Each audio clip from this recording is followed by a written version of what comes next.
Hello students, assistant accountant और UKPSC ASO की नई क्लास में आपका स्वागत है। और ये जो क्लास है आपकी, ये क्लास 11 के लिए भी, बीकॉम के लिए, बीबीए और जो भी जिस भी एग्ज़ाम में स्टेट्स आती है उसके लिए बहुत बेनिफिशियल होने वाली है।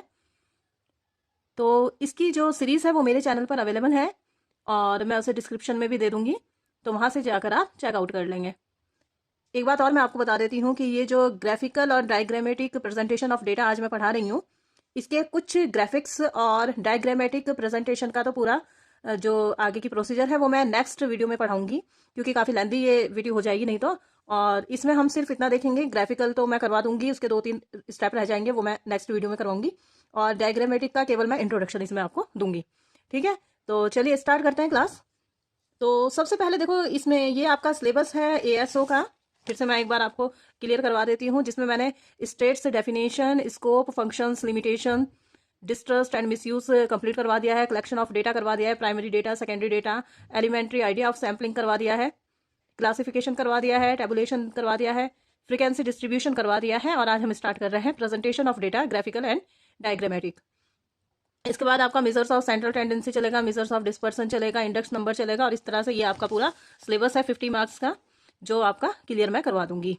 और इसी के साथ मैं बता दूं कि इसका इंडेक्स नंबर तक का, सॉरी, ये सिंपल कॉरिलेशन तक का जो चलेगा, ये असिस्टेंट अकाउंटेंट के लिए भी यही सिलेबस है, तो दोनों का साथ साथ चलेगा। लास्ट वाला जो ये इंडियन स्टेटिस्टिक्स है, ये भी आपका असिस्टेंट अकाउंटेंट की क्लास में है, तो ये भी आपका उसमें चलेगा। तो टेंशन लेने की बहुत ज़रूरत नहीं है कि मैम ने एएसओ की सीरीज स्टार्ट कर दी और असिस्टेंट अकाउंटेंट की बीच में छोड़ दी, ऐसा कुछ नहीं है।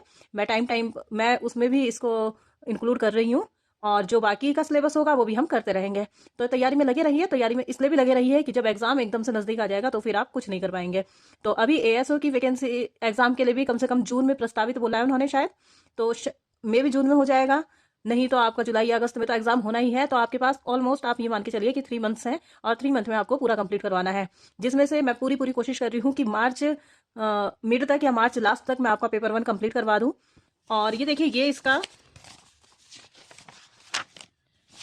इसका पेपर 1 में ये सामान्य हिंदी भी है, तो ये भी आपको करते रहना है। 50 मार्क्स की ये भी है, तो ये तो आपको कहीं से भी मिल जाएगी, किसी भी एक चैनल को पकड़ लीजिए, उसमें आपका सब कुछ मिल जाएगा। ये करवाने की आपको नीड नहीं है, आप लोग खुद बहुत समझदार हैं। इसको भी आप क्या करिए, डेली आप एक एक जो आपका इसमें सिलेबस में मेंशन है, एक एक पॉइंट, वर्ड विचार हो गया, आपका हिंदी शब्द समूह हो गया, हिंदी शब्द रचना हो गया, ये डेली एक एक उठाते रहिए, तो कुछ भी नहीं, ये 3 महीने में बहुत अच्छे से आपका क्लियर हो जाएगा। 3 महीने बहुत बड़ी बात होती है, ठीक है ना। तो चलिए, टाइम को बिल्कुल वेस्ट ना करते हुए अब आगे हम स्टार्ट करते हैं अपनी क्लास। हाँ, तो क्या है, ग्राफिकल प्रेजेंटेशन देखेंगे पहले। ग्राफिकल प्रेजेंटेशन क्या है? पहली बात तो ये यूज किसके लिए होता है, क्वेश्चन ये भी बन सकता है कि ग्राफिकल प्रेजेंटेशन किसके लिए यूज होता है, डायग्रामेटिक प्रेजेंटेशन किसके लिए यूज होता है। तो ग्राफिकल का हम याद कर लेंगे कि टाइम सीरीज और फ्रीक्वेंसी डिस्ट्रीब्यूशन, यानी कि काल श्रेणी और आवर्ती वितरण के लिए ये यूज होता है। बॉडिंगटन ने इसकी डेफिनेशन दी, देखो क्या डेफिनेशन इन्होंने दी है बॉडिंगटन ने, हिंदी भी मैं इसकी बताऊंगी आपको। The wandering of a line is more powerful in its effect on the mind than a tabulated statement. कोई भी जैसे सारणी की कंडीशन में कोई स्टेटमेंट होता है, उससे ज्यादा इफेक्ट आपके दिमाग पर क्या डालता है, जो ये लाइंस होती हैं। लाइंस देख के देखो, कुछ भी हो, लाइंस से एक अनपढ़ आदमी भी समझ सकता है ना कि ये चीजें कैसी हो रही हैं, कैसी नहीं हो रही हैं। तो इसलिए ये एकदम से क्या डालती है, इफेक्ट डालती है आपके माइंड में।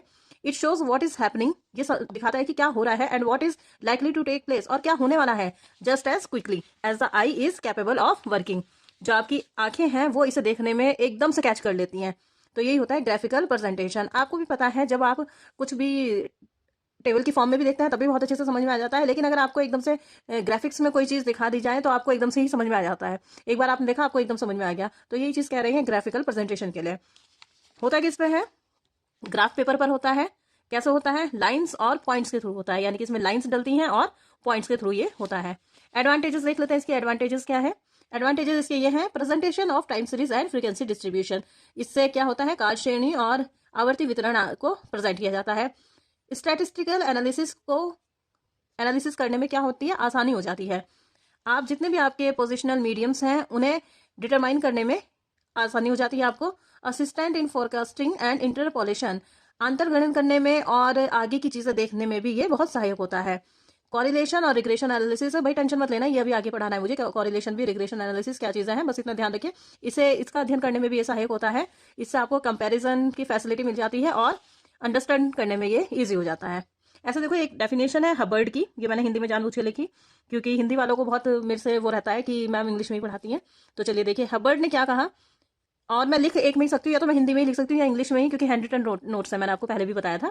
तो देखो हबर्ड ने क्या कहा, रेखा चित्र प्रबंधक राजनीतिज्ञ एवं इंजीनियर के लिए चेतावनी के संकेत का कार्य करते हैं।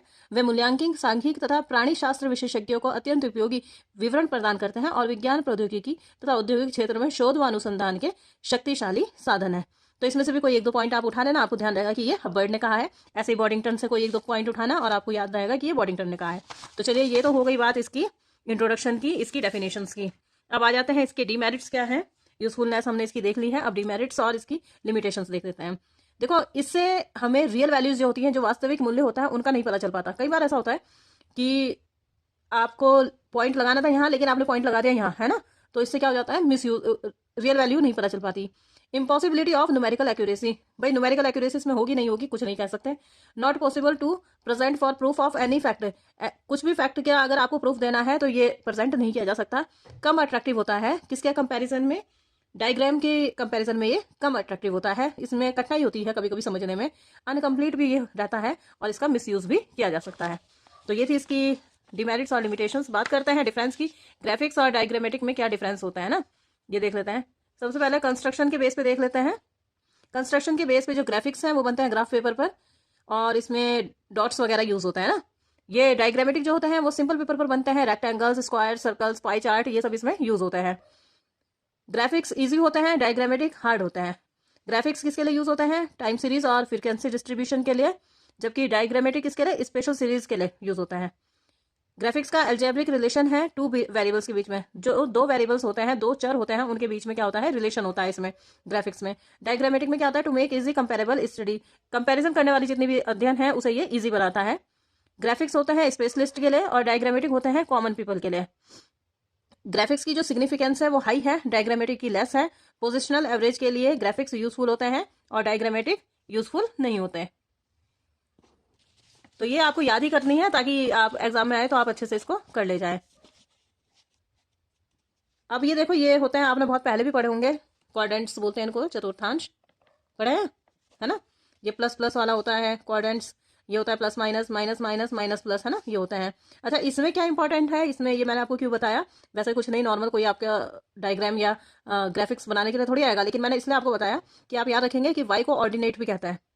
वाई एक्सिस को क्या बोलते हैं, ऑर्डिनेट, याद कर लीजिए, हिंदी वाले भी याद कर लो और इंग्लिश वाले भी। वाई को बोलते हैं ऑर्डिनेट और एक्स को बोलते हैं एबेसिसा, ठीक है, एक्स को क्या बोलते हैं, एबेसिसा, ये याद रखेंगे। अगर टेंशन हो ना, वहां समझ में ना आए तो एक और मैं आपको बता देती हूँ, वाई का आपको याद रहे ना रहे, एक्स का आप कैसे याद रखोगे, ए बी, एक्स हम एक्स एक्सिस हम पहले यूज करते हैं ना, तो ए बी क्या आता है, फर्स्ट लेटर है, तो इस तरह से आप याद कर सकते हो, एबेसिसा, और ये हो गया वाई ऑर्डिनेट, याद करके लेंगे भाई। अब आ जाते हैं इसकी थोड़े से इसके प्रेजेंटेशन पर। तो इसमें दो लाइनें आपको याद रखनी है, एक किंक्ड लाइन क्या होता है और एक फॉल्स बेस लाइन क्या होता है। किंक्ड लाइन जो यूज होता है वो एक्स एक्सिस के लिए यूज होता है, यानी कि एबेसिसा के लिए यूज होता है, और फॉल्स बेस लाइन जो है वो आपके वाई एक्सिस यानी कि ऑर्डिनेट्स के लिए यूज होता है। कैसे यूज होता है देखो, जैसे ये देखो, ये बहुत, ये कैसे दिया है आपको, 0 to 100 काफी गैप है, फिर 100 to 110, अब ये छोटे छोटे गैप दे दिए। अब ये 0 से 100 अगर मैं यहाँ दिखाने लग जाऊँ तो ये तो 0 से 100 में ही पूरा चल जाएगा, फिर चलेगा, है ना। प्रेजेंटेशन अगर हमें सही करनी है तो ऐसे ही करना पड़ेगा। तो हमने क्या किया, हमने ये वाली लाइन यहाँ से उठा दी, तो ये हो गई आपकी किंग लाइन। इसका मतलब ये है कि यहाँ पे बहुत बड़ा गैप है जिसे हमने इससे फिलअप कर दिया है। अब फॉल्स बेस लाइन क्या होती है, फॉल्स बेस लाइन होता है वाई एक्सिस के लिए, ये तो होता है एक्स एक्सिस के लिए, और वो होता है आपका वाई एक्सिस के लिए, ध्यान रखेंगे, ठीक है। यहाँ पे नीचे आप जैसे ऊपर जा रहा है ना, ये यहाँ देखो, ये है जैसे ये कुछ आपका 0 से 100 आ गया, फिर 100 से 110 आ गया, ऐसा आ गया, तो आप यहाँ पे क्या कर देते हो, यहाँ पे इस तरह से करके ये कर देते हो, तो ये क्या हो जाती है आपकी फॉल्स बेस लाइन, ठीक है। तो ये कोई ज्यादा टेंशन लेने की जरूरत नहीं है, क्या होती है, बस ये ध्यान रखना है किंक्ड लाइन आपकी किसके लिए, एक्स एक्सिस के लिए, और फॉल्स बेस लाइन आपकी वाई एक्सिस के लिए, ये भी बात हो गई। अब बात करते हैं फ्रीक्वेंसी डिस्ट्रीब्यूशन की, जिसमें क्लास इंटरवल्स भी होते हैं। तो दो तरीके से ये आपके बनते हैं ग्राफिक्स, एक फ्रीक्वेंसी के बेस पे बनते हैं और दूसरे बनते हैं आपके क्लास इंटरवल के बेस पे। अब आते हैं सबसे पहले line frequency distribution. Line frequency distribution क्या कहा, ये यूज होता है डिस्क्रीट सीरीज के लिए। वेरिएबल्स किस किस में हो रहे हैं, वेरिएबल्स यूज हो रहे हैं एक्स एक्सिस में, और फ्रीक्वेंसी यूज हो रही है वाई एक्सिस में। आ जाता है क्वेश्चन देखते हैं। क्वेश्चन के हिसाब से हम कर लेते हैं भाई। बिल्कुल भी मेरी राइटिंग और मेरे जो ये डायग्राम है, जो ग्राफिक्स है, इन्हें देख के मुझे जज मत करना, क्योंकि ये बहुत जल्दी में नोट्स बनाए हैं मैंने, बहुत जल्दी अभी बनाए हैं और अभी मैं वीडियो अपलोड कर रही हूँ, क्योंकि मैंने संडे को वीडियो अपलोड करी थी, उसके बाद मैं कर नहीं पाई, तो इसलिए मैंने बिल्कुल भी मुझे जज मत करना, मैंने स्केल का यूज़ नहीं करा, मैंने नॉर्मली से बना दिया फटाफट। तो देखते हैं वेट और नंबर ऑफ स्टूडेंट्स की बात कर रहे हैं। वेट हुआ आपका 45, 46, 47 ये दिया है, यानी कि एक्स हो गया ये, और नंबर ऑफ स्टूडेंट्स फ्रिक्वेंसी आपको इतनी दी है। अब देखो वही वाली बात आ गई ना कि हम स्टार्ट किससे करते हैं, 0 से स्टार्ट करते हैं, 10 करते हैं, 20 करते हैं, या जो भी करते हैं। 45 है तो हम स्टार्ट अगर यहाँ पे करें 1 2 3 4 तो ये तो बहुत लंबी चौड़ी बात हो जाएगी। तो हमने क्या करा, यहाँ पर बना दी ये किंक्ड लाइन, है ना। तो ये गैप हमारा क्या हो गया, फुल हो गया। अब यहाँ पे आ गए हम 45, 46 ये ऊपर दिया हुआ है आपको, ये सब आपने लिख दिया, और उसके बाद इधर भी आपने 0, 5 और 10 ये सब कर दिया। अच्छा एक चीज़ का ध्यान रखना, ज़्यादातर कोशिश यही करना, ज़्यादातर क्या ये करनी भी चाहिए, वो तो मैंने इस बिना स्केल के बनाया तब ऐसी बात है। जो गैप ये होता है ना, ये वाले गैप्स होते हैं, वही गैप्स आपके यहाँ होने चाहिए, तभी आपका एक अट्रैक्टिव प्रेजेंटेशन लगती है, नहीं तो ये तो फूहड़ पना हो गया ना। तो ये ध्यान रखना कि जितने गैप्स आप यहाँ रखते हो उसी तरह के गैप्स आप यहाँ रखो। बेशक आपने यहाँ 1 1 का गैप रखा है, यहाँ आपने 5 5 का रखा है, लेकिन जो दूरी है ना इसकी वो आपको इक्वल रखनी चाहिए, तभी आपका ये देखने में प्यारा लगेगा। तो अब करते हैं इसमें 45 पर कितना है भाई नंबर ऑफ स्टूडेंट्स, 4 बना दी एक लाइन, है ना। 46 पे कितना है, 6 बना दी लाइन। इस तरह से करके ये क्या होता है, लाइन फ्रिक्वेंसी डिस्ट्रीब्यूशन होता है, इसमें तो कोई परेशानी नहीं है, ये तो समझ में आ गया। अब आता है हिस्टोग्राम पे। हिस्टोग्राम क्या होता है, is a graph of a frequency distribution in which the class intervals are X axis and their frequency Y axis, और इसको क्या बोलते हैं, 2 डायमेंशनल डायग्राम भी बोलते हैं। कैसा होता है भाई देख लेते हैं। ये हो गया आपका। अब ये भी मैंने, बस मैं क्या बोलूँ, ये भी मैंने बहुत ही पूर्ण तरीके से बना रखा है, बहुत ही जल्दी में, चलो कोई नहीं, समझ में आना चाहिए। अब ये आ गए आपके क्लास इंटरवल्स और ये हो गया आपके नंबर ऑफ स्टूडेंट्स, है ना। तो ये हो गया आपका क्या, 0 to 10, 10 to 20, इनको बोलते हैं आप क्या, 2 डायमेंशनल डायग्राम बोलते हैं इनको, हिस्टोग्राम ये होते हैं। याद रखना कि इस टाइप के क्या होते हैं, हिस्टोग्राम होते हैं। अब यहाँ आपने बना दिया 0 to 10, 10 to 20, यहाँ भी आपने 0 to 10, 10 to 20, जैसे मैंने आपको बताया यहाँ का जो गैप है वही गैप यहाँ का होना चाहिए, ध्यान रखना, ये मैंने लिखा भी है यहाँ पे, but sure gap in X axis and Y axis should be same. तो 0 से 10 का आपका कितना आ रहा है, 30 आ रहा है, आपने यहाँ तक वो करा, फिर आपने इसको क्या कर दिया, 2 डायमेंशनल बना दिया। 10 से 20 की आपकी 20 की कितनी बनेगी, 45, फिर आपने यहाँ से इसको मिला दिया। इस तरह से जो बनते हैं इनको बोलते हैं हिस्टोग्राम, ठीक है, ध्यान रखेंगे। अब आ जाइए फ्रिक्वेंसी पॉलीगॉन पर। Use to represent frequency distribution on graph discrete के लिए, इसमें क्या करते हैं, पहले वाले को भी क्लोज कर देते हैं और लास्ट वाले को भी क्लोज कर देते हैं। फ्रिक्वेंसी पॉलीगॉन कैसे बनता है देखो, ये है इसका चार्ट आपका, ये हो गया आपका number of rooms, number of houses 1 2 3 4 5 6, और ये हो गया, ये आपने बना दिया, फिर ऐसे ही 0 1 2 3 4 करके ये बना दिया, 0 5 वगैरह करके। अब इसमें क्या होता है देखो, नॉर्मल आपने क्या करा, 1 का यहाँ पे आपने पॉइंट लगा दिया है ना 10 पर, 2 का आपने 15 पे लगा दिया और इस पे लगा दिया। अब आपको क्या होता है, इसको मिलाना होता है, वैसे मिलाएंगे तो यहाँ से स्टार्ट होगा और यहाँ खत्म हो जाएगा ना, 10 15 20 दिस, है ना। लेकिन ये क्या होता है, इसमें फर्स्ट इसको ना खुली सीरीज को खुली नहीं छोड़ता है, इस ग्राफ को खुला नहीं छोड़ते हैं, तो हम क्या कर देते हैं, स्टार्टिंग में इसको 0 से मिला देते हैं और लास्ट में हम जो इसके बाद वाला नंबर होता है उससे मिला देते हैं।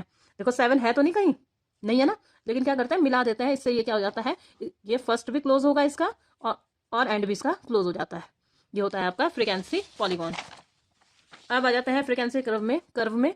कर्व क्या होता है, फ्री हैंड, फ्री हैंड याद रखेंगे इसके लिए। फ्री हैंड से जब हम किसी पॉइंट्स को मिलाते हैं तो उसको बोलते हैं कर्व। कैसे, are joined by a smooth curve, 0 to 10 है, 10 to 20 सेम इज, ये आपने बना दिए पॉइंट्स और उसके बाद उन्हें बिल्कुल हल्के हाथों से क्या कर दिया, मिला दिया, तो ये हो जाता है आपका फ्रिक्वेंसी कर्व। अब बात करते हैं ऑगिव और क्यूमुलेटिव फ्रिक्वेंसी कर्व की, बात कर लेते हैं इसकी। तो ऑगिव और क्यूमुलेटिव फ्रिक्वेंसी कर्व ये कौन से होते हैं, ये होते हैं less than, more than, mid value. देखो ये जो एक मिड वैल्यू वाला हो गया और एक दो और, ये मैं करवाऊंगी नेक्स्ट वाले लेक्चर में, तो आप बने रहना जरूर, देखना वाली सीरीज, उसमें ये कंप्लीट करवाऊंगी मैं आपको, इसके 2 3 पॉइंट रह रहे हैं। तो ये लेस देन और मोर देन का देख लो क्या होता है, ऑगिव बोलते हैं इसको। जहां पर लेस देन और मोर देन, जैसे आपकी सीरीज दे रखी होती है ना 0 10 वगैरह करके, उसी तरह से मैंने करी है, इसमें कुछ नई चीज नहीं है। जिस पॉइंट पर ये एक दूसरे को काटते हैं उसको बोलते हैं मीडियन। तो लेस देन और मोर देन जिस सीरीज पर एक दूसरे को काटते हैं, जिस पॉइंट पर एक दूसरे को काटते हैं उसको क्या बोलते हैं, मीडियन, ये बात आप याद रखना। और ऑगिव क्या होता है, ऑगिव में आप लेस देन मोर देन वाली जो होती है सीरीज उन्हें आप यूज करते हो। तो ये रहा आपका फ्रिक्वेंसी डिस्ट्रीब्यूशन का। अब आ जाता है टाइम सीरीज ग्राफ पर।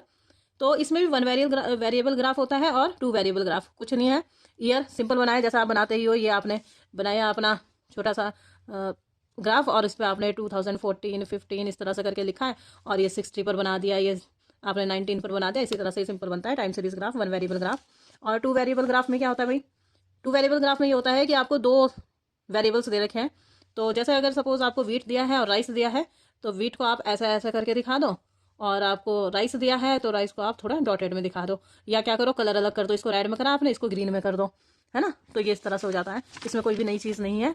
जो टॉपिक इसमें बचा है भाई मैं बार बार बता रही हूँ कि इसे मैं नेक्स्ट क्लास में कंप्लीट करवाऊंगी।